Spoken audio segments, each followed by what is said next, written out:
Welcome to Free Will, Science, and Religion. I'm Mitch J. I'm here with Slattery, Chandler Klebs, and George Ortega.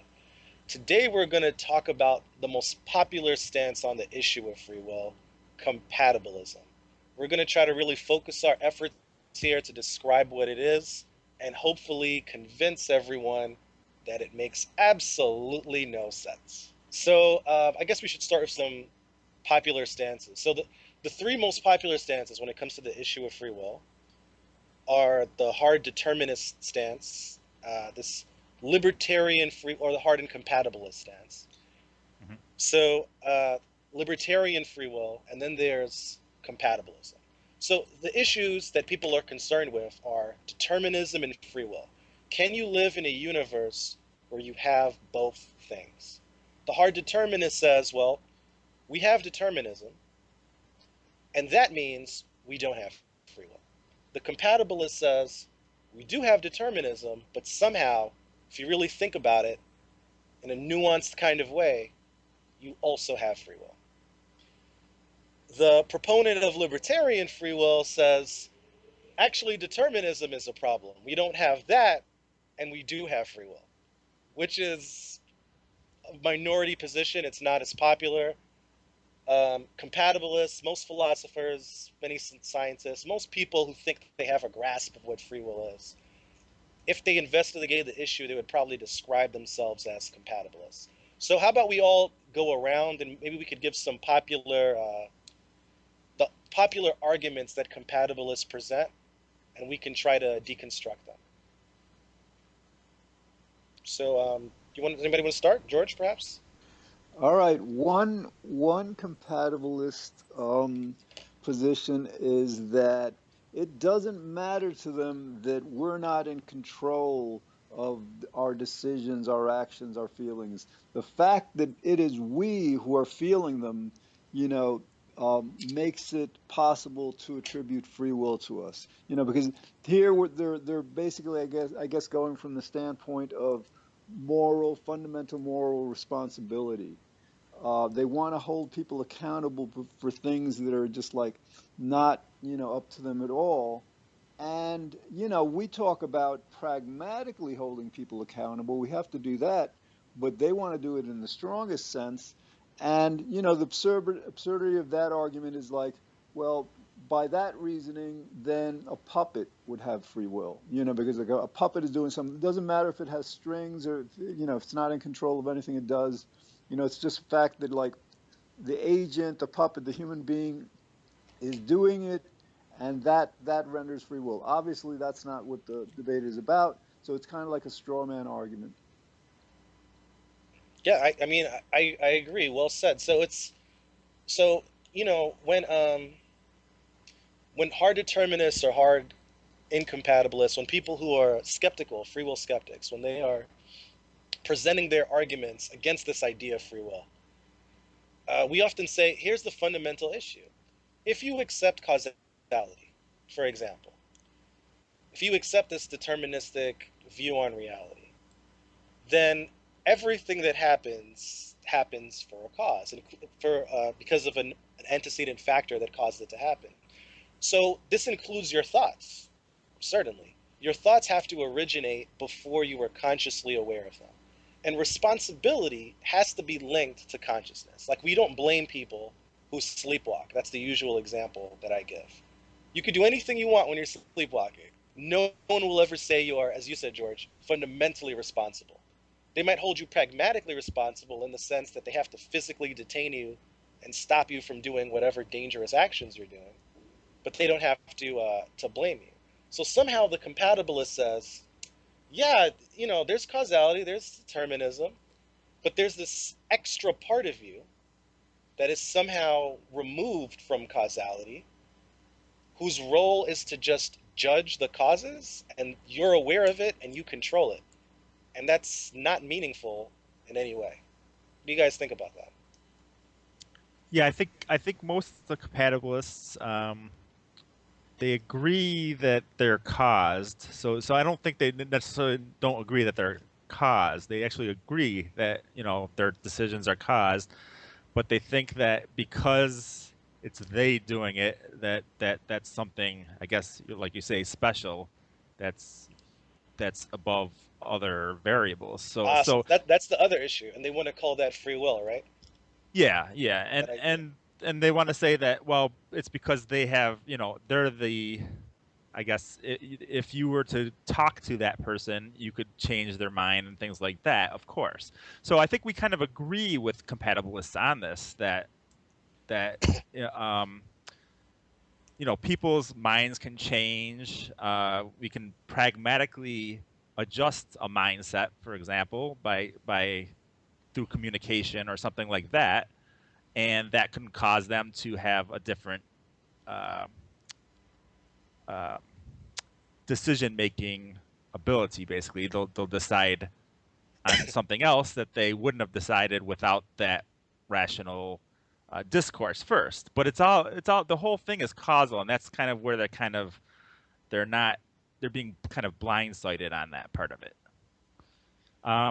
So Daniel Dennett is one of the biggest compatibilists. He's probably the most popular, at least right now.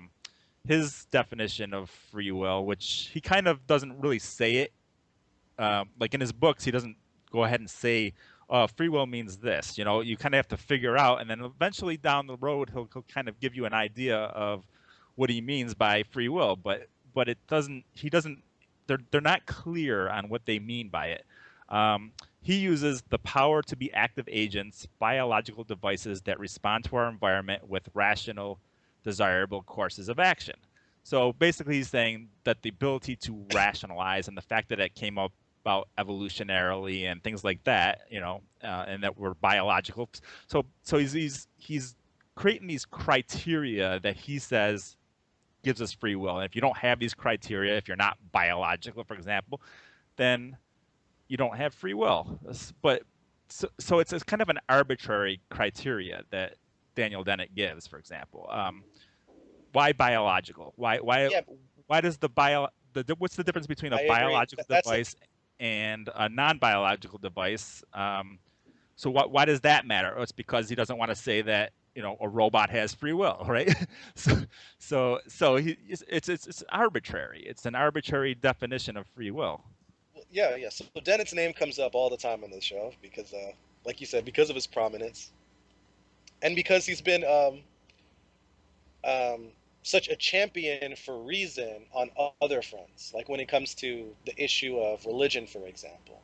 So it's been really out of his character, really, this sort of compatibilist position that he says. So yeah, you said a lot of things, Trick, that we could address. So there's this idea of being identical to your biology and somehow taking credit for it. So it's the idea that you are this biological organism, and since and you limit. I mean, I don't know what that means, but there's some sort of boundaries to your biology within your skin, let's say. And anything, any little part of you that does something, well, that's you. But then there's this other idea that you, when we say you, are really just the conscious part of you.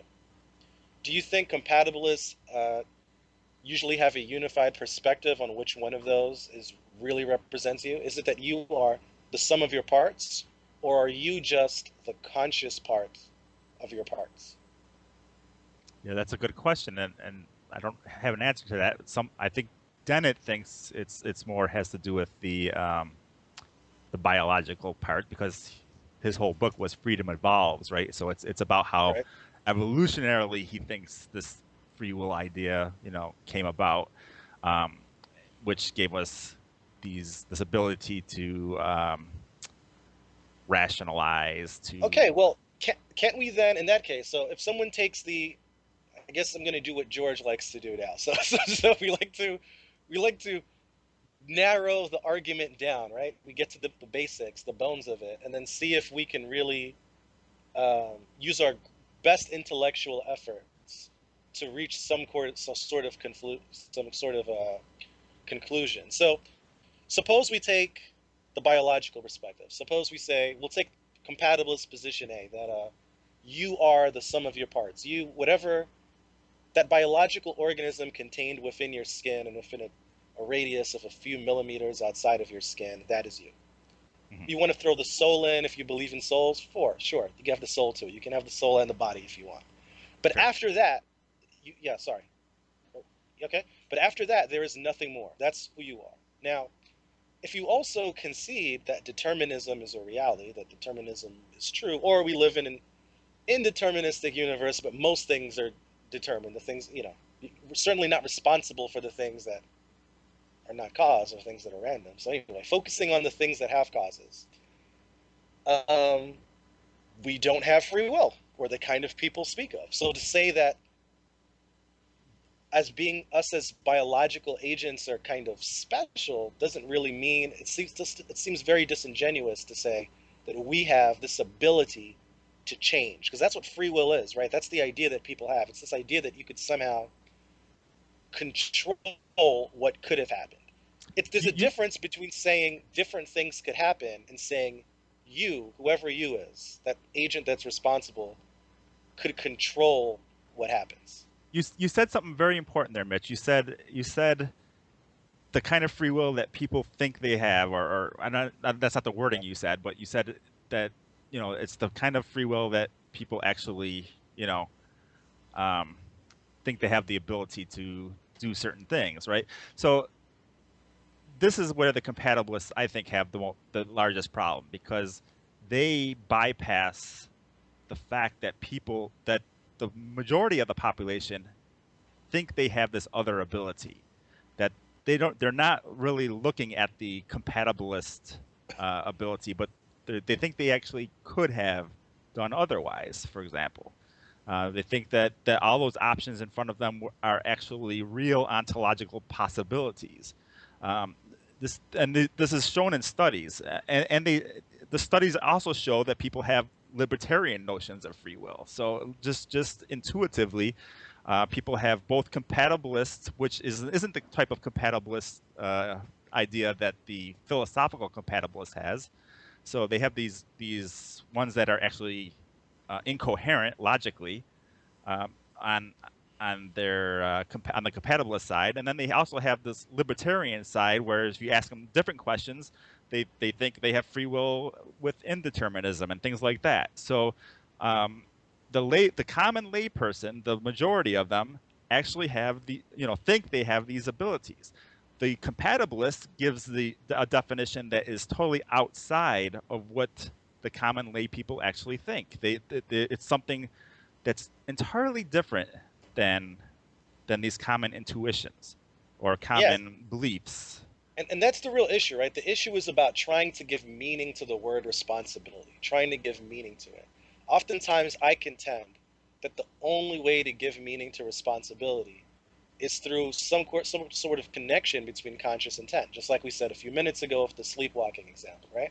So, since we only, most people, since we're talking about what most people believe in most of the time, most people, they, uh, they give out blame and guilt based on what people are consciously aware of.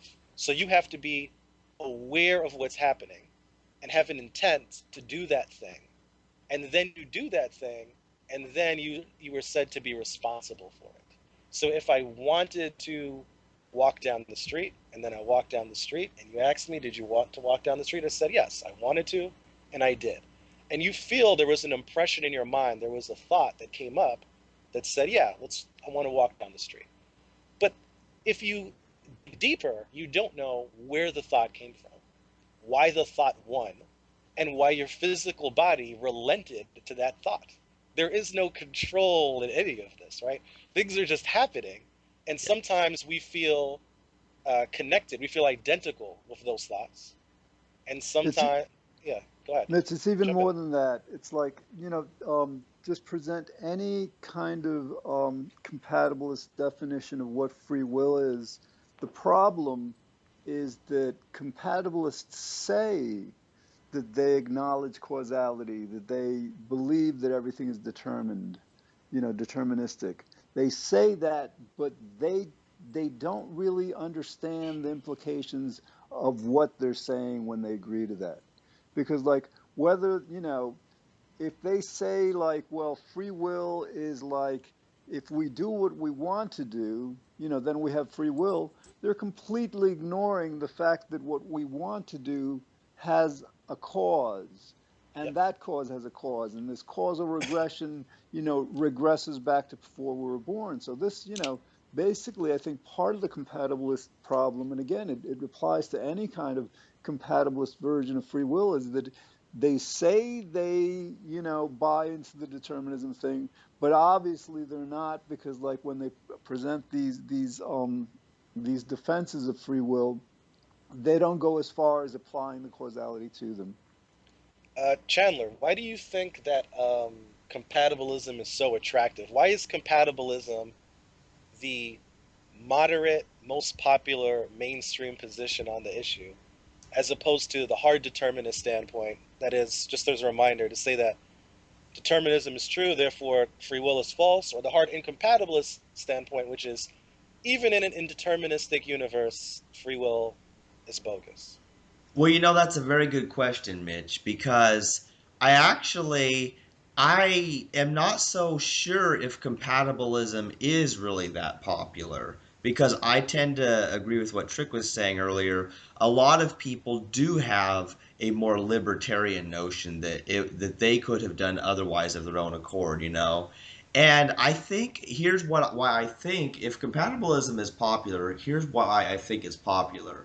Because as soon as compatibilism enters the picture, then compatibilists they come up with a definition of free will. Then they say, "Oh yeah, we have free will, even though we live in a deterministic universe."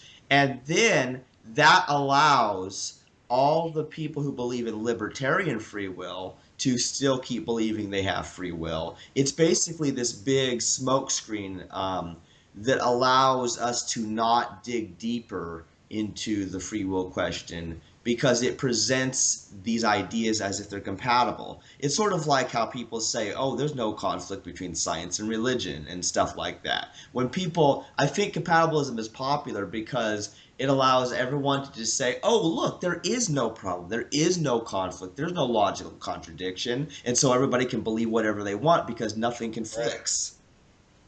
Yeah, but just to clarify though, when I said that compatibilism is popular, I mean amongst people who academics, people who have investigated the issue, right? To the average person who hasn't really, researched the issue, I think the kind of free will they talk about would be a sort of libertarian free will. But I think there's been several polls done and stuff. Like if you're a philosopher and you've got all the knowledge in front of you, you most likely, if you take the mainstream position as a philosopher, it would be the compatibilist position, or as just some kind of person who has gone on to study this kind of issue. Someone who's naive and or someone who uh, hasn't really been exposed to all of the literature on free will. I agree that person would have libertarian ideas, like a mix, maybe a confusion of words freedom and political freedom as well. But Uh, I think, yeah, in the yeah, scholarly sense, most of them are compatibilists. Yeah. Yeah, I think we agree then because, yeah, with the general public who hasn't investigated the issue, yeah, they're more libertarian, but you're saying more among the philosophers, the academic type people, those people are compatibilists. And I have seen polls about that. So, yeah, that's probably the case. So, a person has to wonder why is it so popular then for philosophers to be promoting this idea of compatibilism? And I think that might perhaps get into the fact that philosophers they want to appeal to a wider range of people, and as soon as they come out as a hard determinist or a compatibilist or as a libertarian, either way they kind of lose an audience, don't they? Because if they are a hard determinist, like then all the people who believe in free will are going to think they're full of crap and won't listen to them. And if they come out as a libertarian, then there's all these people who will say that they're crazy because of that. So if they can maintain this notion of compatibilism, then they can retain their credibility. I think it could be a financial incentive even for some philosophers. Oh yeah, yeah. I agree with you on that one, Chandler. There's this guy Alfred Mealy who I think he's got this huge contract with I can't remember their name, but it's for Templeton, millions basically. What's that? Templeton Templeton. Foundation. Yeah, Templeton Foundation. and basically, he's supposed to be unbiased on it, but you could tell that he is very biased, on his position, and you could tell that he he couldn't, even if he believed that even if he understood that free will didn't exist, he couldn't display that to them, or he wouldn't get funding, basically. So that's one problem. And then I think another problem is a lot of philosophers, they just can't get past the fact that they don't have free will, so they contrive it themselves. So it's more of a And psychological thing. I think it's beyond the philosophers, because again, like the social sciences, psychology, sociology, they remain silent on this. They teach, for example, in psychology and biology, we're a product of nature and nurture, but they never make that connection. And I'm beginning to feel that part of it, for some, some of the more intelligent ones, may be this conflict of interest, that they don't want to go against the established norms, like the funding and all. But I'm beginning to believe that a lot of it is that they're hijacked by their beliefs, by their need to believe that they have a free will. There's a lot of evidence in politics, for example, that people, and this includes academics, people don't really vote or hold political opinions based on the facts of it. For example, with climate change, they hold their opinions based on what they need to believe. So I think, yeah, this goes way beyond philosophers. And, because we understand that it's such a clear case. I mean, like, causality makes free will impossible, period, exclamation point. Because it's so simple, you gotta wonder why, or how, what mechanism is so strongly basically corrupting their reasoning to not allow them to get this very simple truth. But again, it spans, it's throughout the entirety of academia. I don't know if there maybe neuroscientists may be unique among academians, in that they, if you ask the majority of them, they may say free will is impossible. But I think for the rest, even the medical profession, will believe in free will. So this is pervasive. Yeah, absolutely. And we've talked many times against about the consequences of free will. I don't know if we need to go into that in detail, but for some reason, compatibilists seem to have a deaf ear when it comes when free will skeptics explain, uh, very rationally what the real consequences would be if society at large rejected the notion of free will. It would just be an increase in empathy. People would be more compassionate because you wouldn't be able to. Well, you could still blame people, but it would be irrational if you knew that free will, is nonsense. So it wouldn't make any sense to do it. So people would most likely not do it. I don't know why people feel like having free will is a good thing. It seems to be like the worst thing that could happen, because it means every single time you've done something the wrong way, you were purposely doing it the wrong way because somehow. Actually, this makes some sense to me, actually. I was about to say because you're a bad person, but then I realized that's an indictment on free will yet again. Because what Yeah. would make you a bad person? It's so illogical. I don't even know how to pretend to think like a compatibilist, to be honest. I think the fear of compatibilists, or the fear compatibilists have, is that people are going to revert to the more fatalistic notions, and Ah, I think yes. that they automatically actually assume that is, that the fatalistic notions make sense, so they don't understand the difference between fatalism and determinism necessarily. So, these fatalist notions are problematic. There have been studies that show, that people do derive these fatalistic notions initially, because they're, through confusions, usually based on their own free will belief that they had prior, that they, when a confusion is created with them, and they kind of lean towards the deterministic side, they get these fatalistic ideas initially because they don't really understand the topic. So it's an education thing, and compatibilists, I obviously don't think that we could actually educate people on what it actually means that we don't have free will, and This that's Right. I'm glad you brought it up. There's this really strange confusion with fatalism. It's so confused. So sometimes you're right. What compatibilists do is they won't admit it, but they say free will is nonsense. Essentially, that's what they're saying, and they try to define something else, freedom of action, something like that, as being free will instead, and then say if we don't do this, this will be the outcome. And they say people sometimes they say people will become fatalistic, and I agree with you, Trick. If that were true, we could do studies and research and find out what would be the psychological impact that people would have once they realized or came to the conclusion that they've rejected free will, that free will is nonsense. That is a real thing because we can't control how information affects us.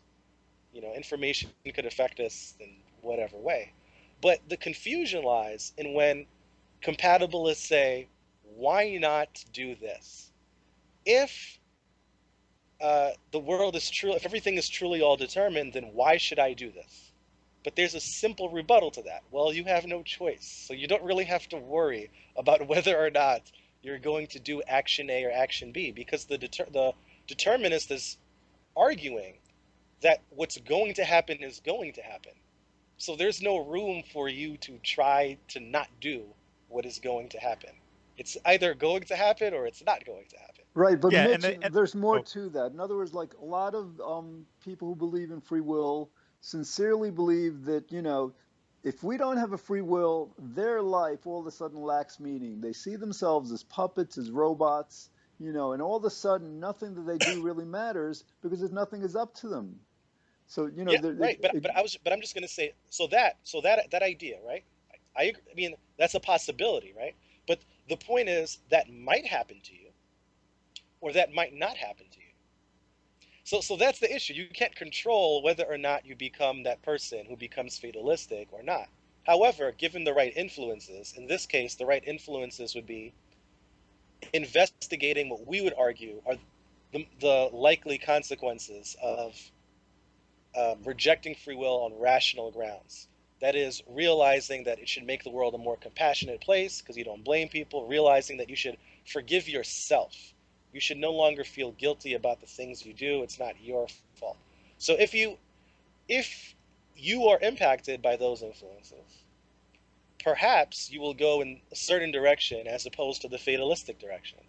There's no reason to assume, from my standpoint, I see no reason. It certainly didn't make me become fatalistic. Everyone I know who has investigated the issue of free will and taken with some skepticism and eventually landed somewhere in hard incompatibilism or hard determinism or impossibilism, something like that, they've all become more enlightened, more compassionate people. right. So as long as you arrive at that conclusion through rational thinking, through the literature, through the arguments, I think all the information suggests, a walk completely opposed to fatalism. Right. So the compatibilists are worried that, people aren't going to get that information, and then they're going to be told that they don't have free will, and for some reason that's going to cause them to do the most horrific things. They just leap to that conclusion, that people are just, they'll just do the horrific things because they think, oh, I have no free will. I'm just going to do what I want. I'm going to do the most horrific things, like as if people psychologically, you know want to do those horrific things to begin with. You know what I'm saying? Yep. It's bizarre. Well, guys, I think we need to ask a serious question here because, first of all, yes, there is a confusion between determinism and fatalism, and people come to determinism once they actually study the issue. Um, but we need to ask the question between free will belief and a fatalistic type of belief, which of those is worse? What do you think? A fatalistic belief and fatalism in general about anything. Yeah, like between fatalism and free will belief, I tend to think that fatalism is still better than believing that you have free will and everything is up to you. And I don't know how you guys might see that because I might want to make a case for why I think that, but I wonder what you guys think. which leads to if those were the only two views and there was no such thing as determinism, which there is of course, but people were either free willers or they were fatalists, which of those people do you think would be happier or more moral of those two Yeah, groups? Chandler, I agree with you. I think that if somebody tried to live under the fatalist perspective, that what's going to happen is going to happen regardless of what they do, they'd very quickly learn that that doesn't work. Like a test is coming up and they say to themselves, well, I'm going to either like do well or not, so it doesn't matter whether I study or not. But again, So, that's such a gross misunderstanding of determinism when people no, say no, that.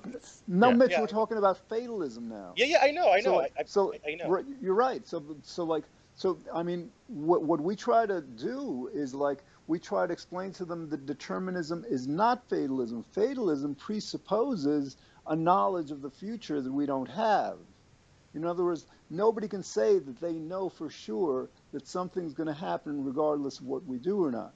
But again, Chandler, I think you're right. I think that like the fatalist position is, I think is easily, you know, um, subjected to proofs in life, to tests that would show that it's unworkable. Whereas the free will belief, it's like it doesn't have those the negative effects of it, like the hostility, the conflict, and all. Most people don't arrive at those implications, those negative But aspects of the can belief. can we just address, um, so yeah, I mean, I agree with everything. So if let's address that scenario for a second. So the fatalist says, I have a test coming up. Everything is predetermined, not just determined, but predetermined is what the fatalist is implying. Predestined. So predestined, Yep. and and so um, and so no matter what I do, I'm either going to pass this test or fail this test. Therefore, I won't study. So Right. there's obviously a logical error after the therefore, the conclusion. Because the real therefore is, therefore, I don't know if I'm going to end up studying or not. That's the thing you could say. You could say, a test is coming up. I wonder if my course in life will lead me to a path where I end up studying for this test in the next 30 minutes, or if it leads me to a path where I do not end up studying for this test in the next 30 minutes. I have no idea what's going to happen. That's a reasonable thing to say. Or to say I'm unable to predict it because it seems too difficult to predict what's going to happen. To say that you are not studying because everything is predestined doesn't really make any sense, because if it's predestined, you don't know what you're going to end up doing. So again, you're not choosing to do that thing. So that's one of the that's the thing that really irks me about fatal. It's like they don't see the very clear logical fallacy right there. Yeah. But That fatalism was, doesn't necessarily have to do with causality. So whether or not they study for the test is kind of irrelevant towards right. if they're destined to fail or pass the test. So so in that sense, fatalism is kind of it leads to futility or defeatism, basically. That Absolutely. whatever's going to happen is going to happen, no matter what you do. If you study for the test, but you're either going to fail it or pass it, depending on whatever your destiny is. And if you don't study for a test, the same destiny will happen. So either way, that same destiny is going to happen. So it doesn't make sense to study for the test, really, if you don't want to study for the test, because that destiny is what's going to happen. Yeah, Right. but that decision is also something that is going to happen that you can't control. You can't control, since you're see that's the weakness in the fatalist argument. This thing that feels like a decision right now, if everything is predestined, is a false decision that feels like a decision, which is not a decision. So you're not even making the decision about whether or not to make a decision. So that's so that's Yeah. that is the issue. That But is we the all know that fatalistic thinking is it doesn't make sense, right? I mean, right. determinism obviously trumps that. Our conscious thoughts do play a part of the actions that we take, and the causality that leads up to our consciousness play a part in that. So that's the main difference between that and fatalism. But the problem is people that initially learn that they don't have free will, and they're not learned through a proper mechanism. They're not taught what it means that they don't have free will. They automatically, I think it's their free will belief makes them assume that fatalism is the next step rather than a logical determinism. And that's, I mean, you could see that in certain studies, such as the one, that causes cheating and stuff like that. These are people that have free will belief that are just temporarily mixed up, basically, and then they, they'll cheat or something because there's like, There are also studies that show that people are less likely to give people harsh prison sentences when they've been right, introduced to the arguments against free will. So there's been right, studies that have shown positive consequences that people exactly. can So once they learn and they understand um, what it means that you have right. free will, or you don't have free will. I'm sorry, that you don't have free will. That at that point, then a different mechanism takes hold, and people actually have a rational. um, Yes. So I guess what we're saying is we need people to investigate free will the right way, and we right, need them to not give up halfway through. We can't right, have them get to the part where they go, "Oh no, free will doesn't exist," and then close the book. right. But the They problem need to, is, right? the problem is for the compatibilists, we have to tell them, look, we we understand that there's this, you know, mid problem that happens that could happen between these two stages, but we need to get people to this next stage for the progression of humanity, basically. I mean, it's an important step. So, I mean, it's the same thing for any belief. If it's the belief in, I don't know, if people believed in some fairies, for example, and they thought those fairies caused them to do great things, but in reality, it causes them to do harmful things. At first, Sure, it there, might there be a might be little a harmful to progression shock them. from, Yeah, I see what you mean, right? yeah, One way to address compatibilist arguments is to say to them, all right, you're defining free will in a way that's different the way than what determinists define free will. We grant them that, but then we get them to acknowledge the free will term aside. Because of causality, what we do is not up to us. Because again, like I think that they're stuck on the free will thing. They want to have this free will based on this term, this concept. But again, to the extent that they truly understand determinism and causality, then they can't logically, say that anything is up to us, to any of us. So, like Yeah, again, we may be able to get them to concede on that. Just yeah. like, fine, Let's we address have a that. free will. What does up to us mean? What does that mean? So again, this is back to, like, do you guys agree that it has to be conscious intent? Does that have to be it? Because I think this is what people say, right? So if we're trying to address the free will that most people are talking about, people can see they don't blame so many kinds of people. They don't blame children who don't know things. They don't blame people who are ignorant of a law or who just don't have all the knowledge about some sort of issue. They don't blame people who are determined to be mentally ill, right? But for some reason, there's a certain state of existence where people are, where they see that they think most people, somehow, most people, most of the time, when they're awake, live in this sort of bubble somewhere in their mind. There's this place in their mind where they live. And most people have a certain level of control somewhere because they are consciously aware. And it's when people act during these moments, and only these moments, and only these people, then we can say they're responsible. Do you guys think that's an accurate assessment of what most people feel like responsibility is about? Well, yeah, yes and no. The extreme example, yes, but like there's a lot of people who would concede that if a person's conscious, right, but the person's under the influence of alcohol or some other kind of drug, some agent, especially when it's not like under their control, then they would recognize, well, the person, is really being compelled to do what they did. There's various degrees of responsibility based on that. And It's, That's a very good point. That's another area where someone might say, "Oh, they're also irresponsible." And there's a funny thing about alcohol. If someone was diagnosed with alcoholism, if that person was said to be an alcoholic, they wouldn't blame that person as much. They would say, "Oh, you have a disease."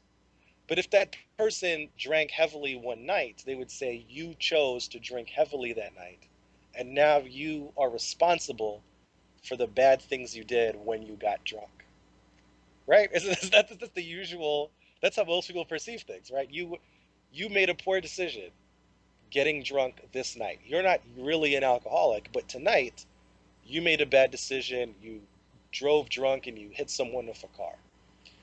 So what we're really pushing back against is that. That's the only thing we have to attack, right? This is the only thing left for the compatibilists to defend.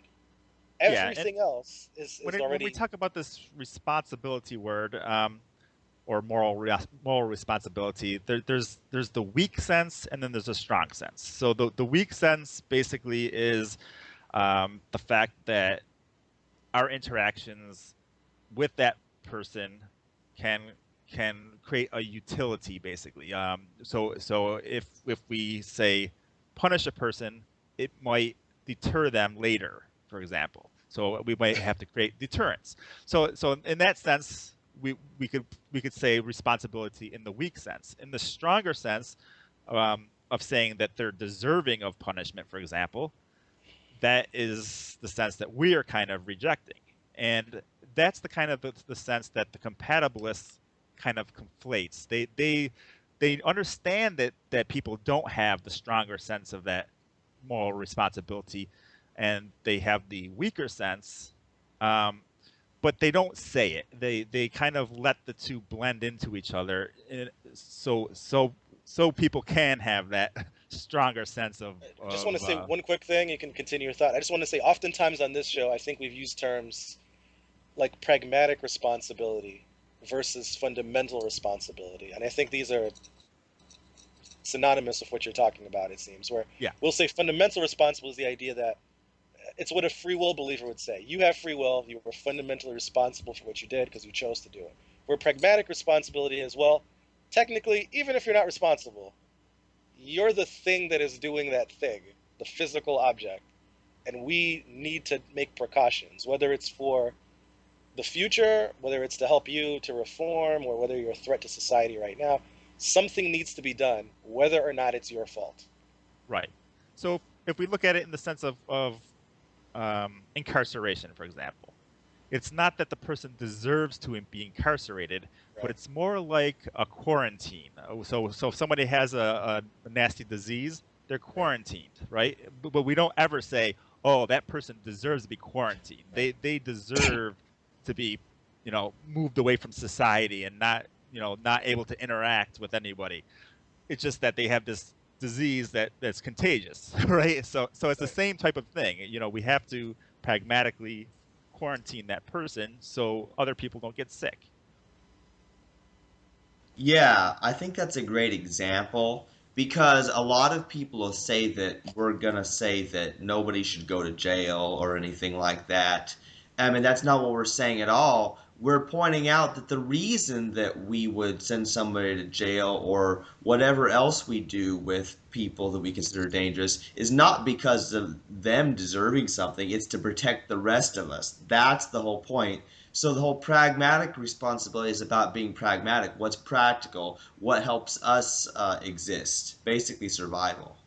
And it's more than that. We also understand that the people don't deserve to be victims. So yes, those people don't deserve to be put in prison, but people don't deserve to be their victims either. So we weigh the two and we say, no, sorry, we're gonna, you know, put them in the prison even though they don't deserve it, because those other people don't deserve also to be the victim of this other person. So we have to, it isn't, it's more logical than we actually think it is. It's not just, you know pragmatic. It's the fact that people aren't deserving of the wrath of these other people.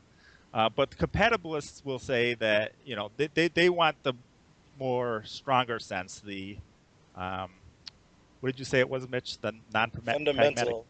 a fundamental moral Yeah, sometimes we say responsibility. pragmatic, fundamental is the word we often use. Yeah, so they want that fundamental moral responsibility, and some compatibilists try to argue for that fundamental responsibility as well. So there's um, Frankfurt, for example, he comes up with these kind of scenarios that try to argue for moral responsibility without the ability to have done otherwise. So he agrees with the free will skeptic that people couldn't have done otherwise, but he says that doesn't matter. They still have this moral responsibility, which a lot of people have, criticized him on. For example, Dirk Paraboom, who's another hard incompatibilist, kind of. Yes, yes, I'm familiar with Paraguay. Yeah, so he kind of goes into why the Frankfurt type scenarios don't really work. Um, but yeah, so that's what they try to do. That's their goal basically. What do you guys think about thoughts?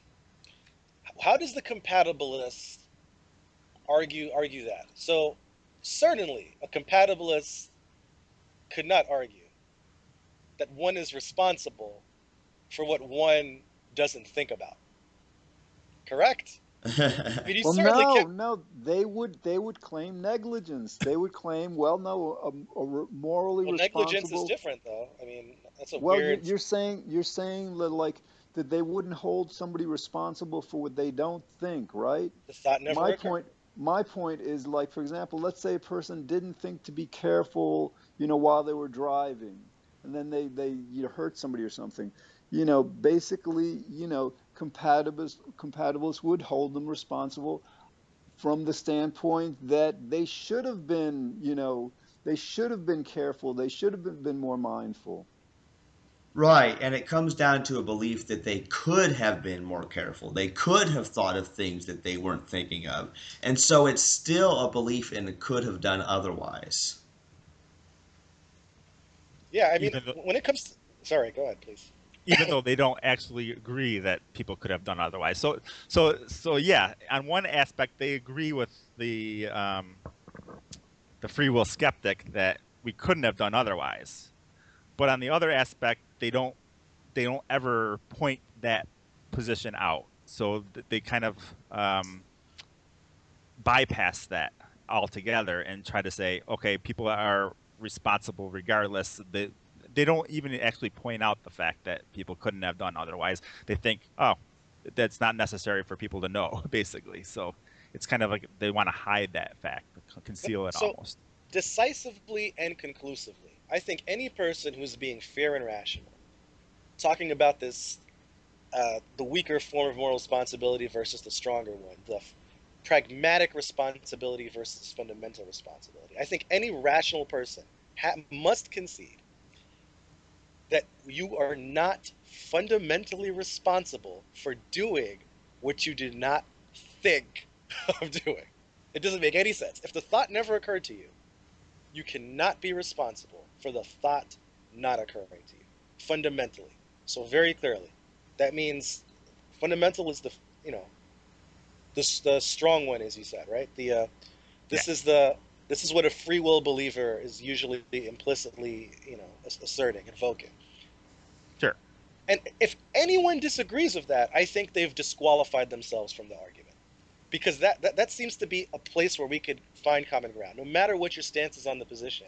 I Yeah, think but if the you look at the the minute, compatibilists would say, oh, well, what about the situation where you're deliberating between three things? So obviously, then you're thinking about three different things.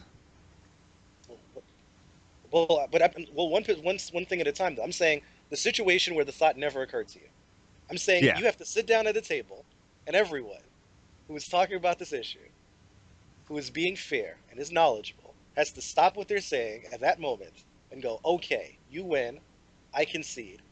Right there, you're But right. No again, fundamental Mitch, they responsibility. they would claim that you're not, that thought coming to you, which we're defining as a moral thought. No, the thought didn't come to you. The No, thought. I So this is a know. That's what situation I'm where. saying. Okay, That's what I'm thanks. saying. They would claim that thought not coming to you, which is a moral thought, would basically describe or indict you in terms of immorality. They would claim that to be a moral person is to have that thought. Okay, but I'm saying that's that's fair enough. We could dissect that later. But before we even get to that, I'm just saying at that moment, I think they must concede though, you are not responsible for not having the thought. Well, that's what the whole principle of negligence in law is about. We can't, in other words, somebody said, well, I just didn't think to, shovel my sidewalk, whatever. I didn't think to whatever. It didn't occur to me. There's this principle of law of like, I don't know what it's called legally, but it's like, we assume that the common person would have a certain kind of a mindset, would be cognizant of certain, certain ethical or moral principles.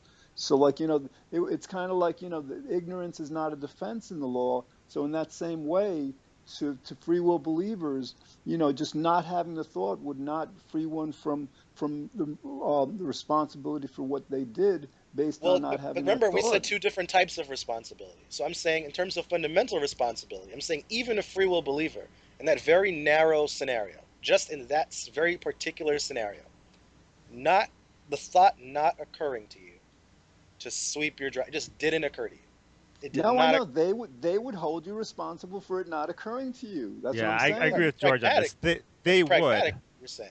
You're saying, No, I'm saying fundamentally. That's but that's how? what That that's the doesn't make any problem sense. is. How could you be It Of course, it George, doesn't it fundamentalist? make doesn't make sense. sense. You're right, That's Mitch. the whole point, Mitch. It doesn't make sense, but people blame people for their thoughts, the ones they do have or the ones they don't have. They blame them for either. That's what free will believers do. Because usually, the way I see, I mean, there's an abundance. I should clarify this to any listeners. There are an abundance of compatibilist positions. The only thing you need to be a compatibilist is to say, I have a model, or I follow this model that I think allows determinism and free will to coexist. They're compatible with each other.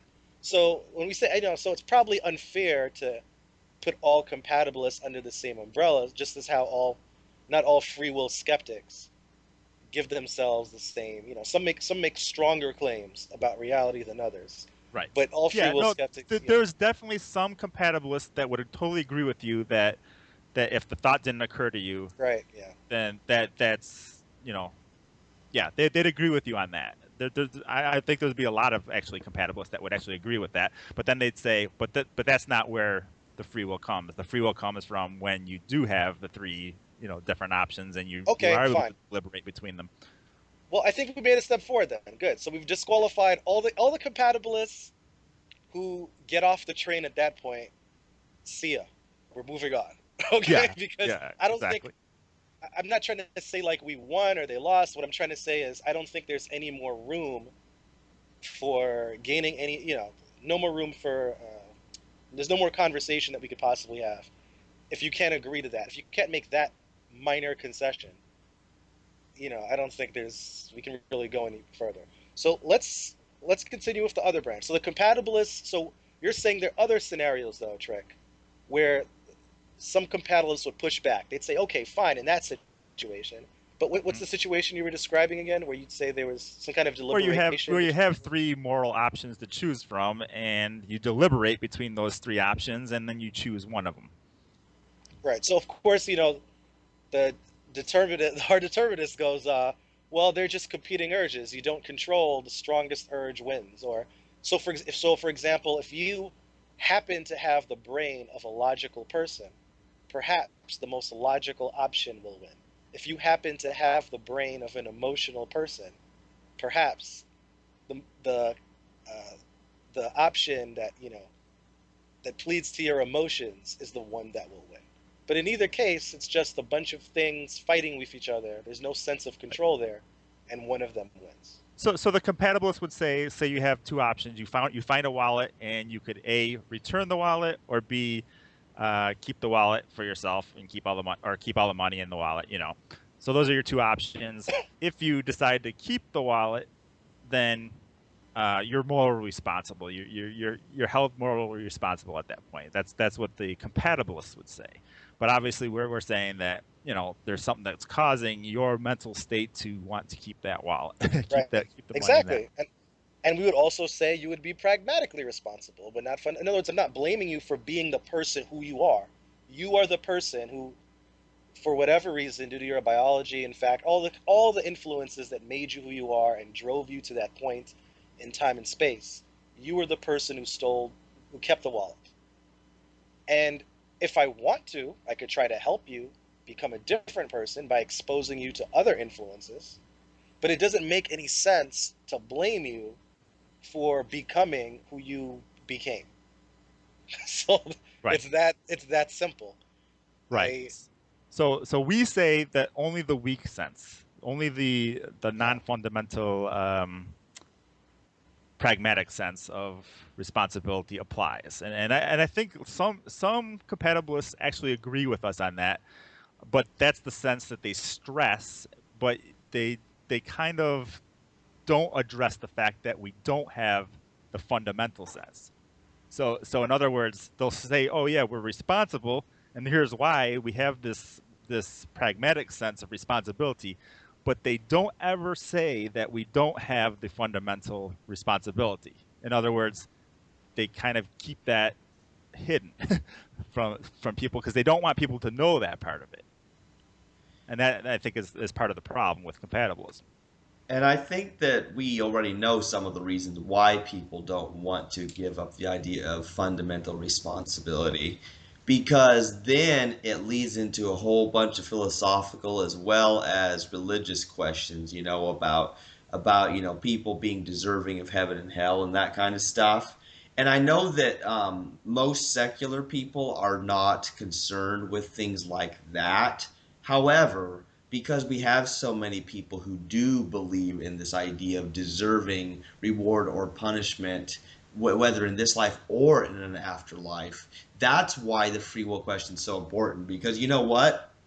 I think that if we were in a world full of just atheists, this free will debate would end a lot sooner. But people have to have free will to maintain their beliefs that people deserve to go to hell and that kind of thing.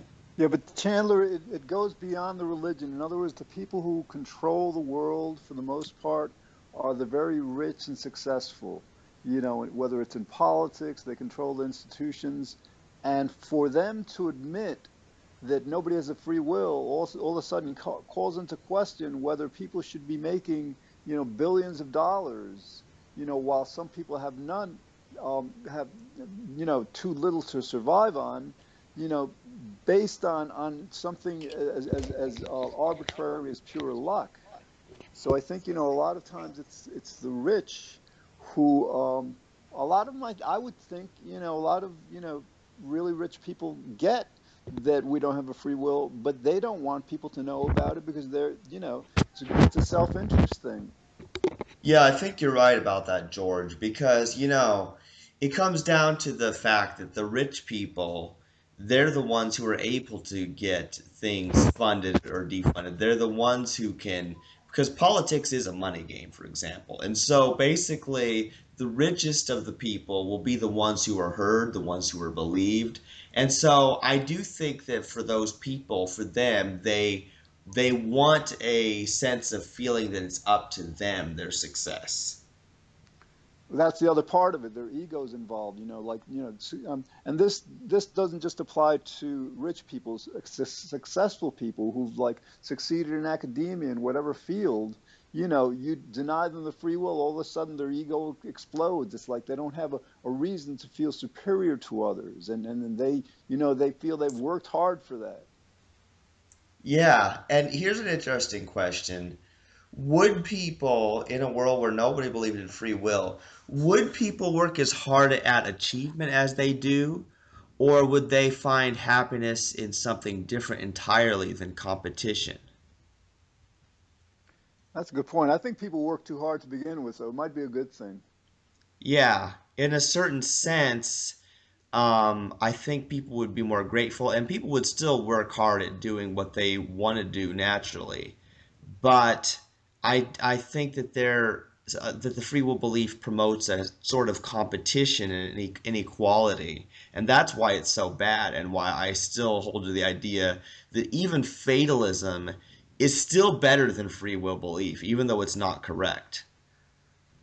Just I hear you. switching gears just a little bit. There is, and there's still like two. So I think we've talked about we talked about one kind of compatibilism, one kind of compatibilistic perspective, where we said those compatibilists they're disqualified from the conversation if they don't agree that in a very, very narrow situation, very specific circumstance where the thought does not occur to you, you cannot be held fundamentally responsible. And then we said, okay, we moved past that. And then we said, well, more compatibilists, or the ones with supposedly stronger positions, are the ones who would say, well, there's some strange scenarios where strange things happen, and this is when you are fundamentally responsible.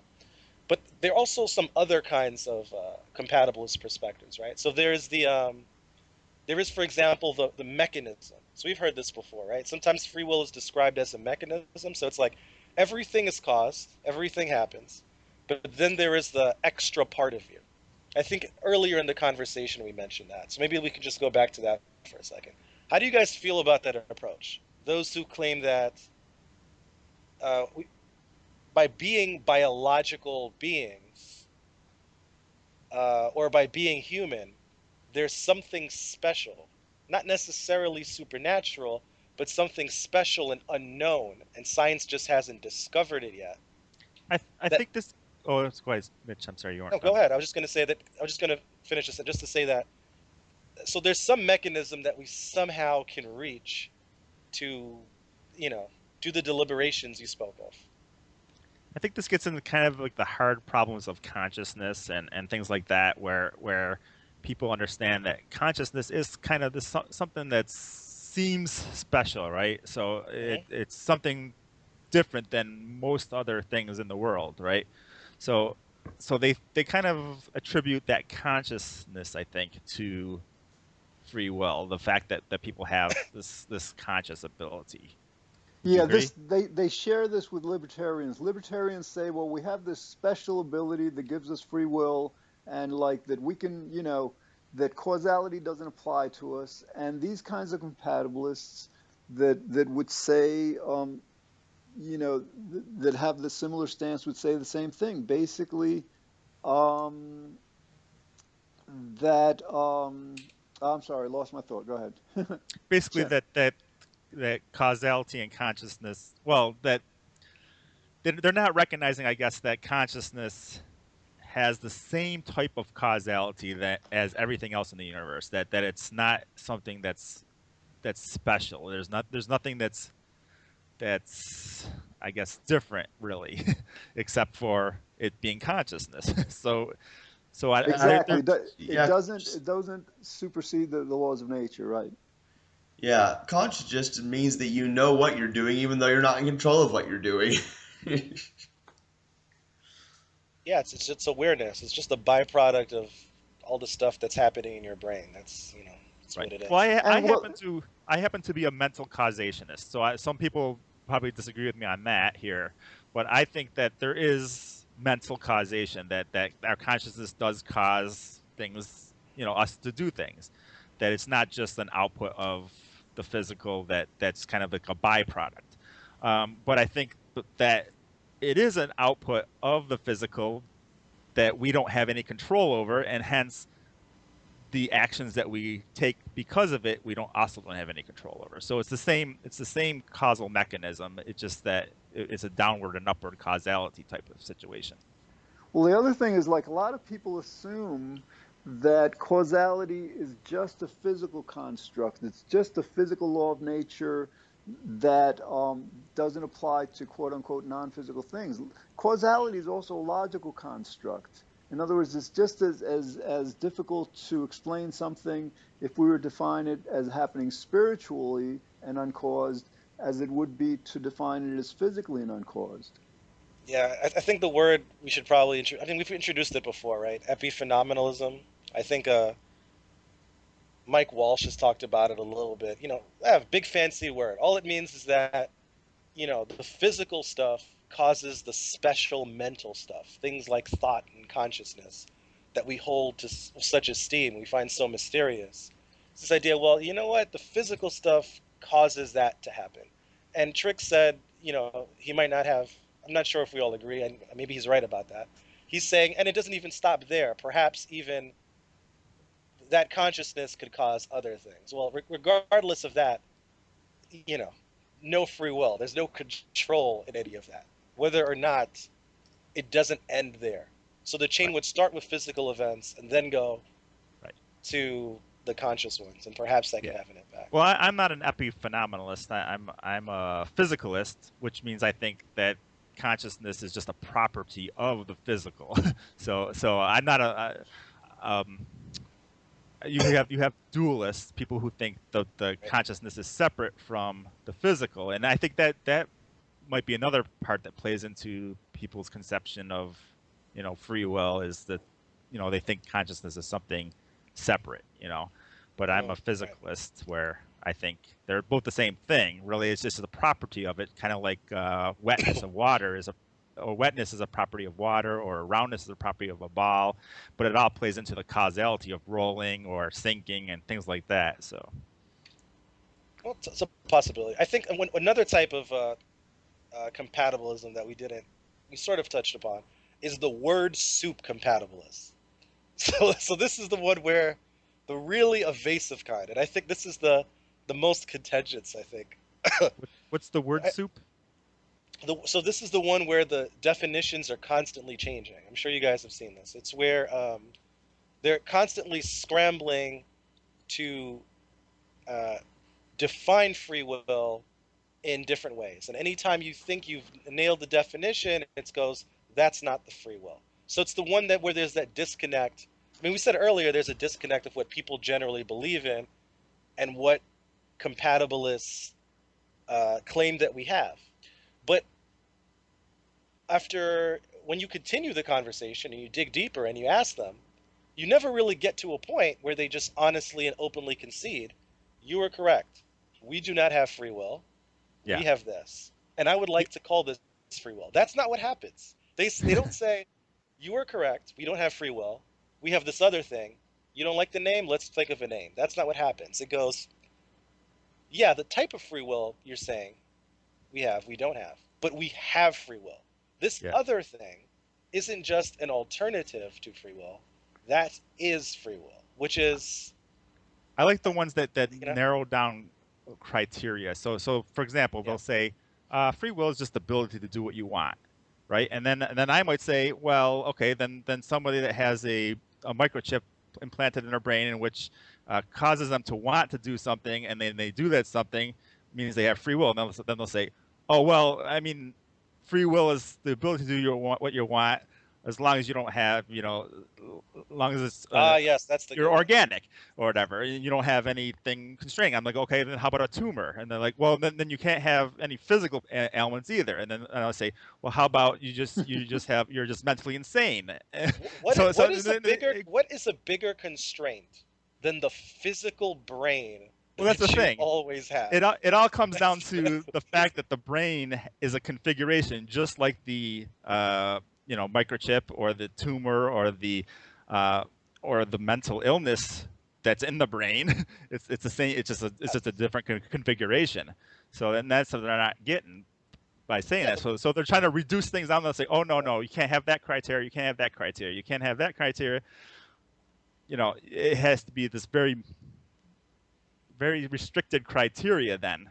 So, but then it takes it away from this whole just ability to do what you want. All those people had the ability to do what they want. It's just that they were causally constrained on what they wanted to do. So, yeah. Again, it's a really evasive kind of definition because it's like you start from somewhere and you're purposely avoiding the main issue that the free will skeptic wants to discuss by just asserting, from the get go, oh, the ability to do what you want. It's making, they'll say like it's making a choice. It's like, oh, we have causality, but then we make a choice. What are you talking about?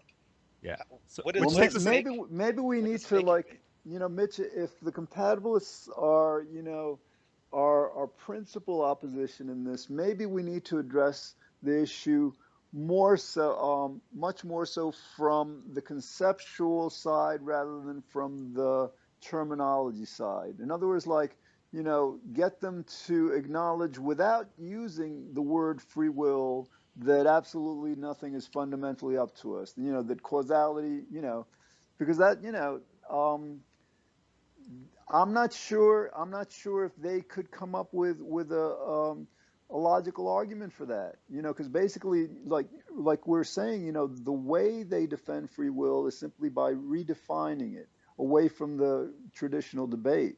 So if we attack their free will without using the term, I'm not sure how they'd go about defending it. The concept. Interesting. So you're saying the term itself is problem. You're saying without having the ability to say free will, it would be difficult for them to defend their position. Is that Right. the? So if we take, let's say, if we take a two-step strategy, that we Yeah. we just really come out with defenses or refutations of quote unquote free will that don't use the term, that just explain it without use of that at all, and get their concession on that, then the next step might be easier. Yeah, but that I think we already have. I think for most part, actually, that most compatibilists would concede to that, and we concede that people have the free will that the compatibilists have redefined, basically. So I think those are actually concessions that exist. The problem is with semantics. Actually, it's with them wanting to use the term free will and causing confusions in the masses by using that term. So I mean, so it's that's it's it's that's the it's main so thing. easy to escape free will. All you have to do is say will. You know what I mean? You have a will. Okay, Yes. great. Yeah. That's Right. it. That's the But end. and then Fuck they all of say, the well, three. see, it's their problem That's of it. freedom. That's another problem that Yeah. we should talk about. Is their notion of freedom is something that's away from. It doesn't qualify the word will. It qualifies something else. They're saying I agree. uh, they have the freedom to act without a gun pointed to their head or something like that. And they can do what they will with what their will dictates them to do without a gun pointed to their head. So that's the freedom that they'll use. Whether we're saying when you use the term free will, obviously free will means free is qualifying how Yeah. free the will is or You're freedom of the implying will. exactly. So You're implying there's something else going on. and that's what they want to change up. They want to change up basically freedom of action away from certain specific constraints, not causal constraints. They don't care Right. about that. They just want to talk about specific constraints such as drugs or guns or things like that, and Have you move. guys have you guys checked out that James Miles video where he's been interviewed by a European CEO, and he cites a study that says that the vast majority of philosophers who may believe in free will don't believe in free choice? Because I haven't actually followed up on that. But basically, apparently, if you frame the question in the right way, then you get more people to like say, yeah, we can't freely choose. Right. Well, George, I read James Miles' book, and that seemed to be what he was saying, that even under the compatibilist definitions of free will, there's still no free choice because it's a thing, well, they couldn't have done it otherwise. They had no choice, but they're still responsible anyway. Right, but what I'm saying in this interview, he cited a survey, whereas, I think it was like over 80% of philosophers didn't believe in free choice. And again, I haven't followed up on Is this there to is there a really understand distinction? the What distinct. I don't I've I come don't I've come understand ac- the I've come distinction. I've I was come wondering across if the issue before, but it's been a while. I have to do some research into it perhaps, but I have come across this before. because yeah, I Right. mean, like with these with this research to determine whether a person is responsible for something, a lot of times they'll get different answers based on how they ask the question. We might have Right. even discussed it in an earlier uh, show. I might have Well, I even been on brought it up, but actually. I haven't followed up on it since. I was wondering if you guys, were familiar with the survey. Yep. I haven't heard about it. I don't. I'd like to look it up though. That would be an interesting survey to read. But yeah, I could see that happening actually. I mean, I understand. I think that compatibilists do agree with the free will skeptic on the abilities that we say we don't have. They just don't want to openly put that out to the public, and they don't want to call that free will because that openly puts it out to the public. So I those mean, are the how problems. how is a choice made? How exactly do we make choices? See, When I it would comes say down, I actually say we do make choices. I just say well, that those how? choices are constrained. We How do deliberate between different how options, even though how do we deliberate? how How do we deliberate? we Well, think about. it's all at the level of the unconscious, because that's where the data for deliberation is. That's where the process of deliberation takes place. That's where the principles upon which we deliberate take place.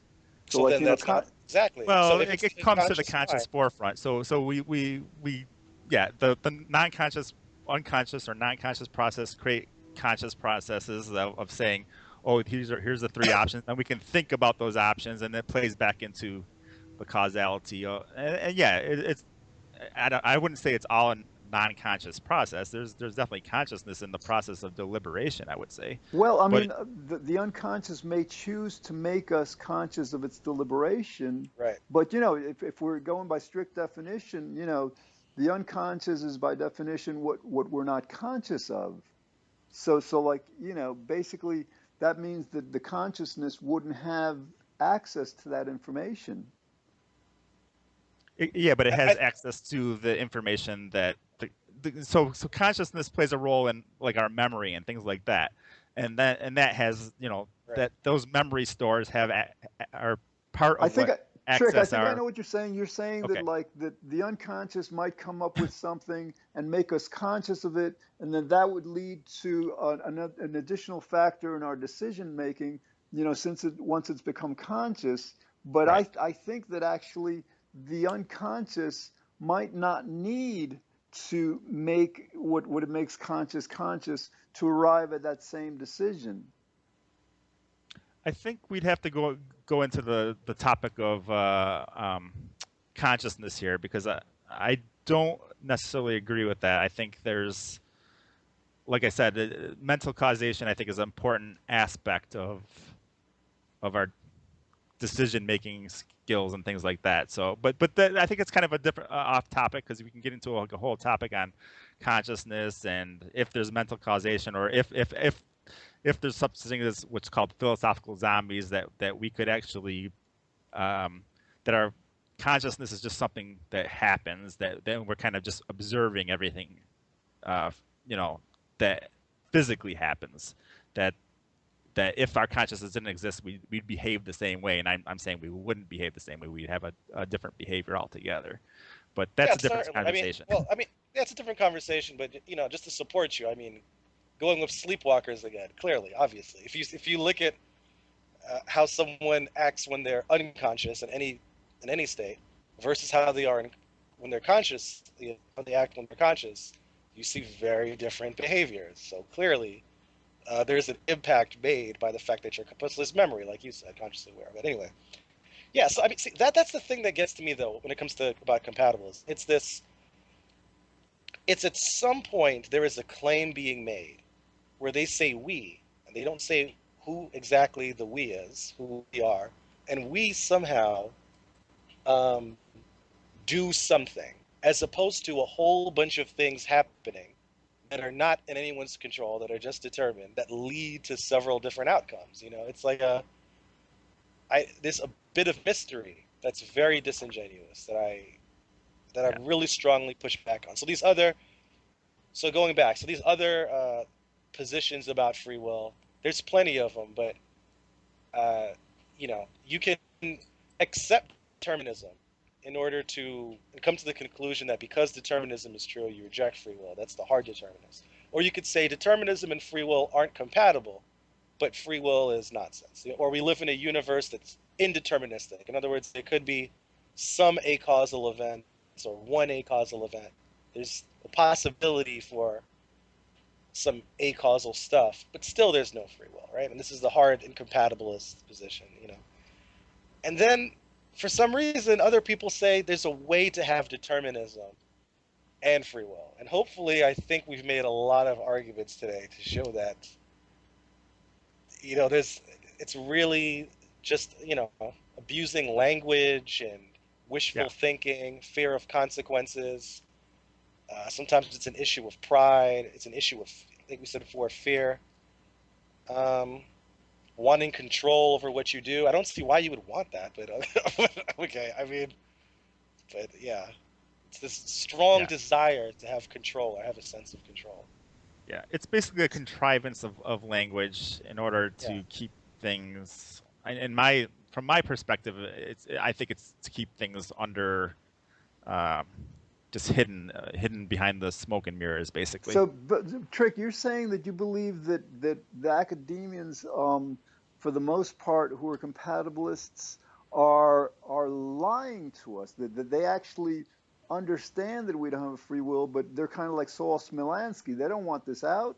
Are you saying that they're or because like I mean I I'm saying that Dennett, for example, has very much, he goes with those studies, those really bad studies, and he says, "Oh, if we let people know that they don't have this type of free will, it's going to cause problems." And he has videos basically, giving kind of like a scenario where, a neuroscientist puts in a chip in someone's head and says, "Oh, by the way, this chip makes it so you don't have free will," and then all of a sudden this person goes out and on a killing spree and all this stuff. This is the things that he conceptualizes. He thinks is going to happen. And he's like, "Well, were we responsible?" And then we tell the person, "Oh, the neuroscientist actually lied to you. You actually do have free will."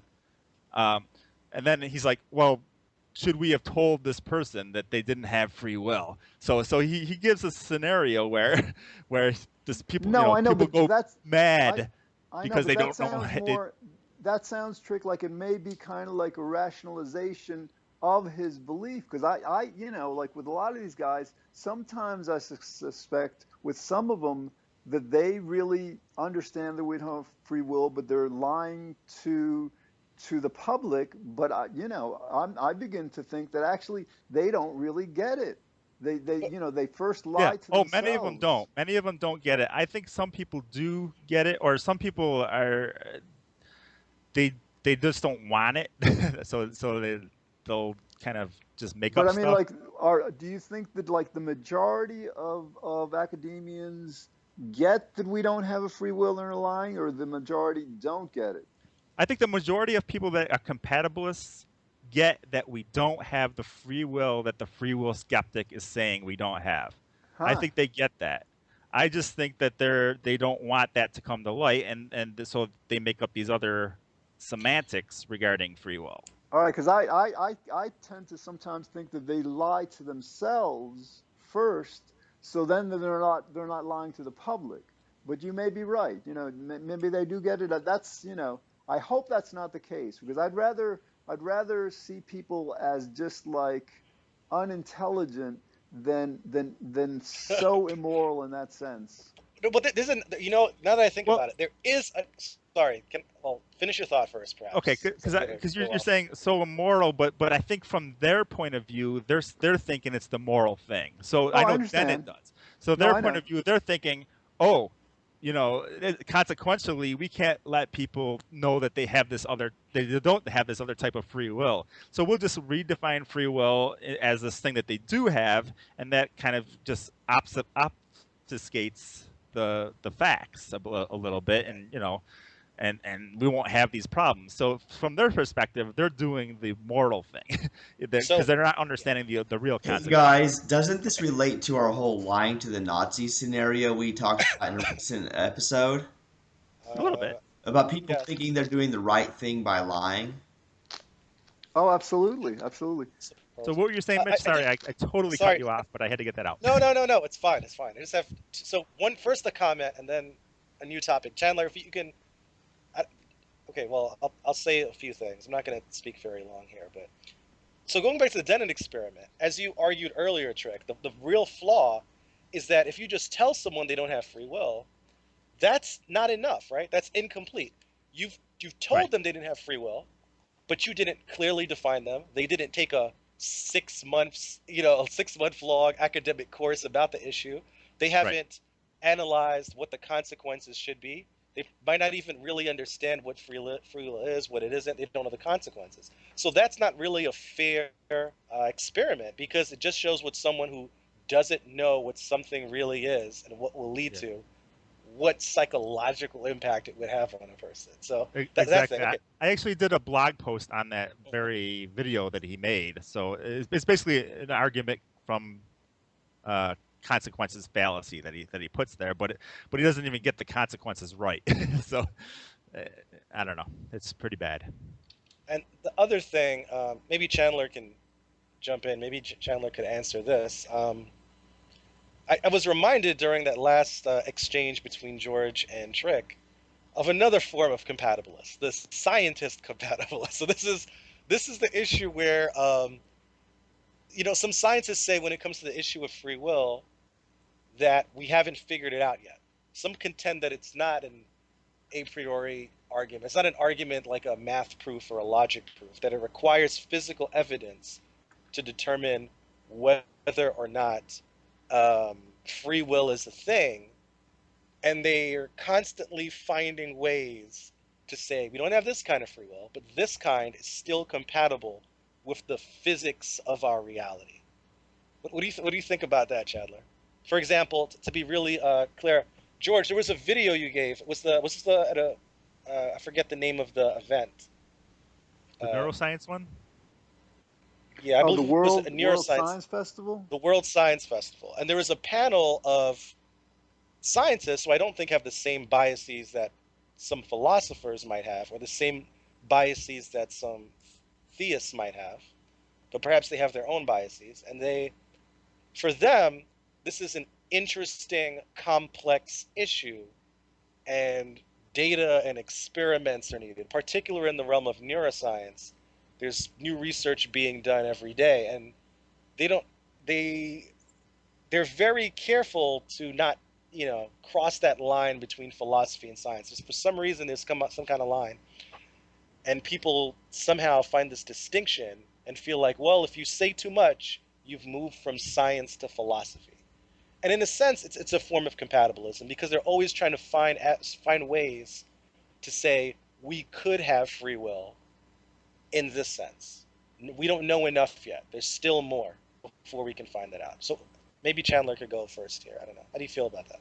Well, it's very interesting because first of all, I get really tired of these discussions of free will with having the Labette experiments and that kind of thing.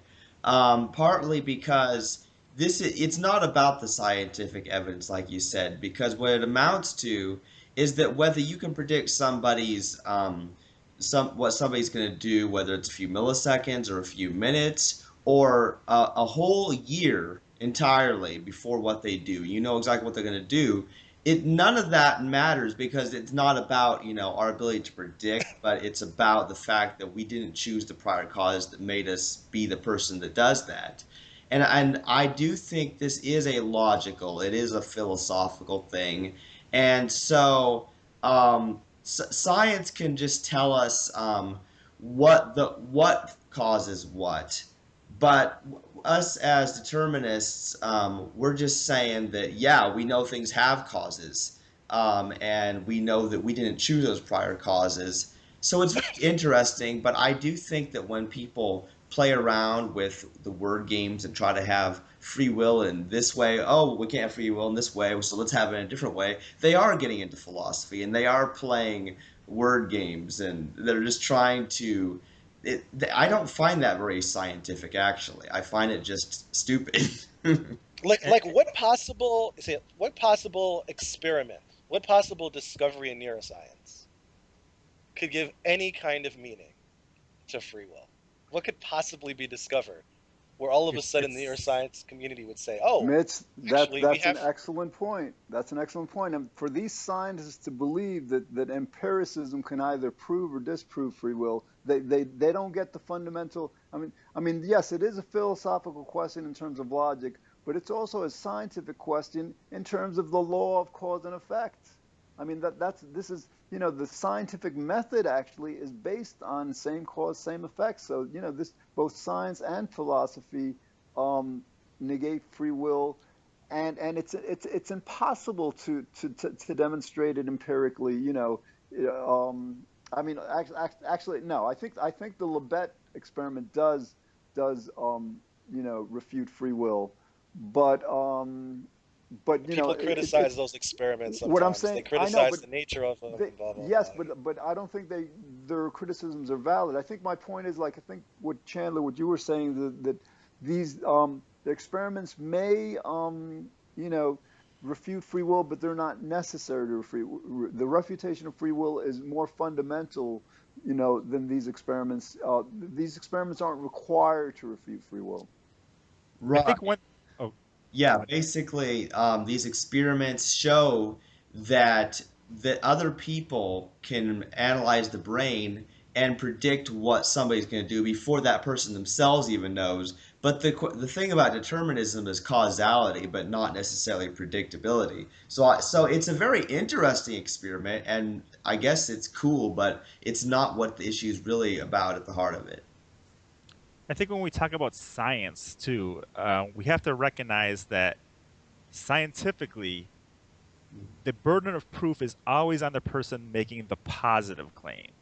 So when there's absolutely no evidence scientifically for free will, even if we didn't have our logical case, let's pretend we didn't, you know, we'll just go against the whole causality thing. Even if we didn't have that, there's no logical proof, or I'm sorry, there's no scientific proof for free will. So scientifically, Right. you kind of have to abandon that idea until there is evidence for the positive claim. There's I agree. the burden Sometimes of proof. I invoke Occam's razor in a very similar manner. Yes. Yeah. So the burden of proof is always on the person making the positive claim. So unless they can scientifically show that there's free will, then scientifically there's no evidence to support that claim. Therefore, we shouldn't believe it until we have evidence on the scientific front, Right. regardless of Everything can how be illogical it is. right. Things can be explained. I shouldn't say everything, but I should say we have a certain level of understanding of how things work without this notion of free will. And introducing this notion, I don't think it's just an additional assumption in a certain. I don't. It doesn't solve any problems. There isn't any additional evidence for it. It's just an additional assumption. There is no additional evidence for it, and it doesn't contribute to our understanding of the way things are. So what's an example? So an example I often give, so this is, strongly, so this is a scientific method. This is Occam's razor. The usual example would be gravity. So like, let's say you're discovering gravity. You throw an object in the air and it lands on the ground. You throw different objects, different sizes, different weights. You throw it all over the earth. You have tons of witnesses. They see what happens every time. And eventually you come up with a hypothesis. You say, there is something that I can't see because I can't see it. No one else can see it. So I know people can't see it. So I'll say it's invisible. There's an invisible thing. I can't see it. I'll call it a force. And it pulls objects to the ground. That's the most you could say. You could also make an additional assumption. You could say there's an invisible angel that pulls the object to the ground. Clearly, the second hypothesis is weaker than the first one because there's this Well, but wait a additional minute. assumption. But Now hold on, Mitch, they're wait a both minute. wrong. We know You're it's an you're invisible basically unicorn. you're basically What was talking that? We know it's semantics. an invisible unicorn. Wait, Chandler, wait a minute. No, it's not semantics. I'm saying, Mitch, no, no, no, no, you're no, Wait, no. wait, talking wait, wait, because wait, wait, wait. Go ahead, George. I got to hear what let me George's got to say explain on my this. point. Let me explain my point. Whether we call it an invisible quote unquote force or angels, that's just terminology. They're basically, you're saying the same thing using different words. No, no, no, no. That's no, not at all, right? Because angels have chemistry. An angel is a physical thing that has a lot of things with it, right? Angels, it's a physical being. When you say force, I'm not saying the scientific form of the word force. I'm just saying, in the most loose sense, force meaning something, right? So even if an angel is pulling it, that counts as a force. So force is the most generalized way to describe mass times acceleration, right? It's just something is pulling something, as opposed to saying what the thing is. Why is it an angel and not an alligator? There's an additional claim. That thing that's pulling it down is specifically an angel and not an alligator. Well, again, So like that's the problem that with the angel definition, I don't know. I don't know if I've heard of, like, definitions of angel saying that they're physical. I always it was assumed that just they weren't okay. Let's physical. say alligator Supernatural, versus really. crocodile. That wasn't really the point. We could say an invisible alligator as opposed. Why is it an invisible alligator and not an invisible crocodile? That's the real point I'm trying to make here. I'm not trying to have a religious I conversation at the moment. Wait, but then, well, no, if you change the example, you just change your point. Your point then I don't think any longer holds. Let me clarify. The point he's making is okay. You have this force that we see. If I drop a pencil, it falls. I could say, okay, the chances are it could be some physical thing, or it could be the flying spaghetti monster using its noodly appendage that pushes down objects. So those are our two hypotheses, and one of them kind of invokes a more extraordinary claim, and the other one doesn't. So that's what he means by not just extraordinary, but even if it's not extraordinary, just the fact that there's an additional assumption. So you could say there's an invisible alligator pulling it, and I say no, it's an invisible crocodile. The point is, those are bad assumptions to make because you're thinking about something very specific without any evidence to support that very specific thing. Why are you saying it must be a crocodile or it must be an alligator? Let's just say force for the time being. But, I mean, because like when I still don't get like the both the spaghetti monster, alligator, crocodile thing. Like, and the I don't fairy think too. people make those claims. You know, whereas like, because like this is kind of like religious, because basically an angel is a religious term, and like you get what you have to understand. For example, like before there was any science, several thousand years ago, right? They looked at the sky and they saw a cloud and they saw it rain, right?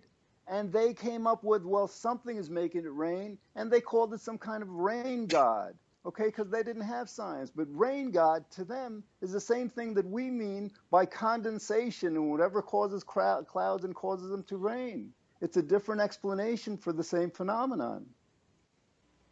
Yeah, but he's making an analogy with free will, basically. So he's basically saying free will, saying that this is free will, us making some kind of decision is adding something extra that we don't need to. We could just say that there's some processes happening, and we can kind of describe those processes, but we don't have to say that it's some extraordinary free will. So I think that's where it might be going at. Yeah, so I was just trying to complement Trick's point. That is to say that we have certain logical principles. We have the scientific method. We have certain philosophical razors, the most popular of which being Occam's razor, right?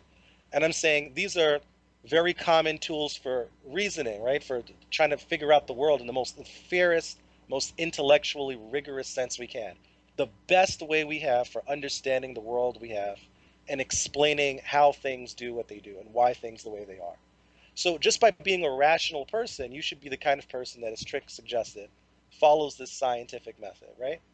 And I said there's also this complementary razor. Some people say, well, there's certain weaknesses in it, but regardless of that, generally speaking, Occam's razor is the idea you shouldn't be saying it's an alligator or a crocodile. You can say force, because force can be anything.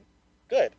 And if you have additional evidence, like maybe scales, maybe, I don't know, some sort of fossil, once you get stronger and stronger evidence, and not only that, but you can build a new model that can do everything the old model did, and perhaps more, and there's additional evidence, then you can go with the next theory. But until then, as Trick suggested, you have to go with the current understanding that uses the best intellectual efforts we have.